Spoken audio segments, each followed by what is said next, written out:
মায়ের mood swing হলে যা যা হয়। সারাদিন শুধু ফোন আর ফোন, ঢুকে যা ফোনের মধ্যে। ছোটবেলাতেই ভালো ছিলি, সারাদিন আমার পেছন পেছন ঘুরতি, মা মা করতি, মা এটা দাও ওটা খাবো। যত বড় হচ্ছিস মায়ের প্রতি ভালোবাসা তত কমে যাচ্ছে। আমার আর কি, নিজের কাজ করি, নিজের মতো থাকি। কিছু কি দরকার তোমার বলো, আমি করে দিচ্ছি। থাক, আমার কাউকে লাগবে না।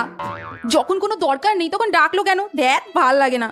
না, যাই, গিয়ে দেখে আসি মা কি করছে। সত্যিই তো মাকে সময় দেওয়া হয় না। মা, ও মা, মা গো, শুনছো? এই, কি হয়েছে রে? সারাদিন মা মা মা, শান্তিতে টিভিও দেখতে দেয় না। সারাদিন ওদের খিদমত খাটো, এখন একটু সিরিয়াল দেখতে বসেছি অমনি ম্যা ম্যা ম্যা। এত ধাড়ি হয়েছিস, নিজের কাজ নিজে করতে পারিস না? ম্যা ম্যা, যা এখান থেকে। সিরিয়ালটাই শেষ হয়ে গেল আমার। হ্যাঁ, মরি না, আজরাইল